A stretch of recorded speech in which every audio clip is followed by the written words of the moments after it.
Hello guys and welcome to my channel. I'm Theo, I'm a Cambridge alumnus, and in this video I'll talk about the ways in which I tackled my reading lists at Cambridge. The academic year is almost upon us, and if you're a student like me, then you've probably already received some chunky reading lists full of big chunky books that you need to read. I got them myself as well. I'm now starting my master's in a couple of weeks, and I've already received the history and political science reading lists. So when we receive these reading lists, they really feel overwhelming, and there must be something that we can do about it. Now, thanks to Cambridge, I'm used to tackling big reading lists, and I can tell you that you don't need to read any of those books in order to get good grades and write your essays. Bear with me and I'll tell you what I mean by this. First, let's think about what our goal is when reading.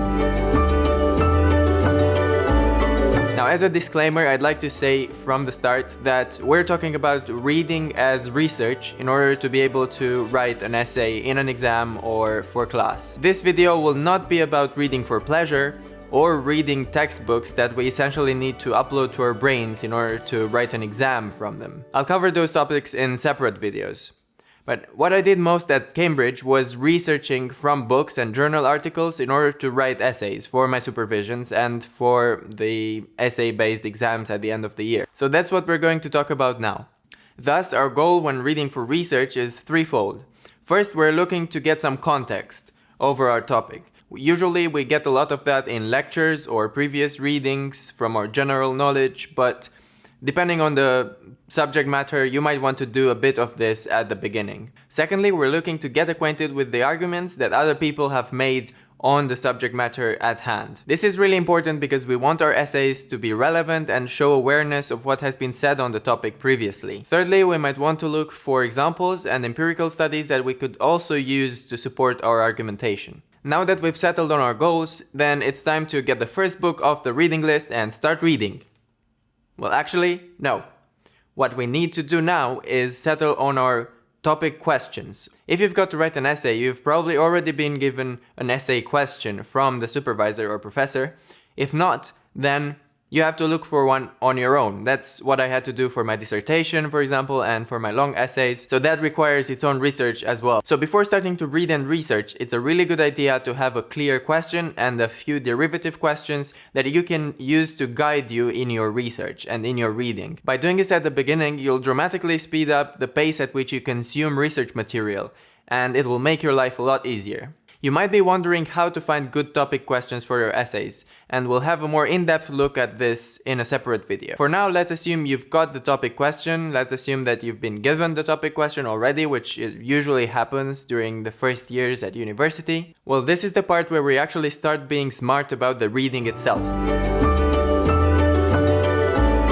So now we're going to talk about the techniques which will enable you to say at the end of your studies that you haven't read any of those books that are on your reading lists, but you know everything that's in them and can use that information anytime you want. The purpose here is to go through and register that information really fast, get it really organized in your brain, and be able to access it and go back to it whenever you need it. So the first method we'll talk about to achieve this is what is called pre-reading. The goal of pre-reading is to help you get a gist of the book or chapter that you're going to read. In order to pre-read effectively, take a look at the front cover and the back cover of the book, maybe get a bit of background information on the author, then look at the table of contents and maybe mark those chapters which are most relevant to your topic question. After you've decided on the most important chapters by skimming a few of them, then go through each of those chapters and look at their subheadings and also skim through them a bit more carefully, paying more attention to potential keywords that are linked to your topic question. By pre-reading, you'll effectively prepare your brain to understand what you're about to read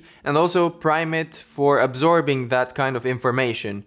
Thomas Frank stresses in one of his videos the importance of priming the brain for knowledge, and he gives this very funny example of closing your eyes and thinking of a particular color for a couple of seconds, and then when you open your eyes you start noticing that color everywhere around you.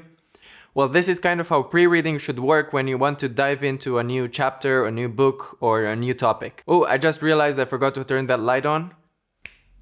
Okay, so now that it's on, let's take a look at the second method, which we'll call introductions and conclusions. So after doing the pre-reading, what I usually do is read the introductions and conclusions. Firstly, the introduction of the book and the conclusion of the book in general. in its entirety, and then the introductions and conclusions to each chapter. I usually do that because in the English-speaking specialty literature, the most important arguments that the author is making are usually stated both in the introduction and stressed in the conclusion even more. So after reading those parts of the text, if the text is well written, then you should have a really good understanding of what the author's arguments are without the extra added baggage of examples and extra arguments. And there are instances in the academic writing styles where this doesn't work, maybe in the German speaking or French speaking realm, but I found that more and more scholars from various places are adopting the Anglo-Saxon method that I've gotten used to at Cambridge and that I find great. The motto there is that clarity in writing also shows clarity in thinking, and that's what is stressed when writing texts in English. That's also why it's much easier to go through academic texts in English than other languages. So now that we've read introductions and conclusions for both the book and the chapters, it's time to go to the third method, which is about tackling the individual paragraphs. So let's say we've found a chapter that is very relevant to our topic question and we want to go deeper into it. And what we should do now is go beyond the introduction. And how I usually do that is by skimming through the paragraphs. But I don't just skim everything. Firstly, I read the first sentence of each paragraph for a few paragraphs, maybe 4, 5, or 6 paragraphs, until I feel like I don't understand the train of thought anymore.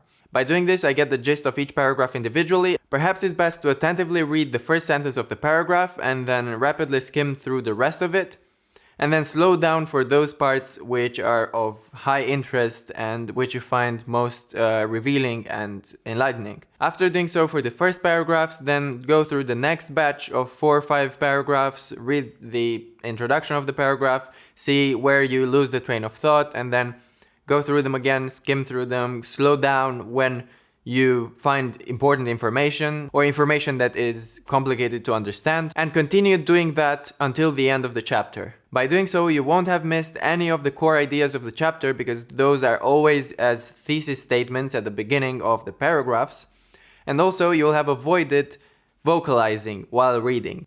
Because if you just skim through the text and don't allow yourself the time to read it properly, you won't let yourself fall into that lazy, unfocused, proper word-by-word reading. To be honest, in 4 years at the University of Cambridge, I've never had the time to do that, and that means that you really shouldn't.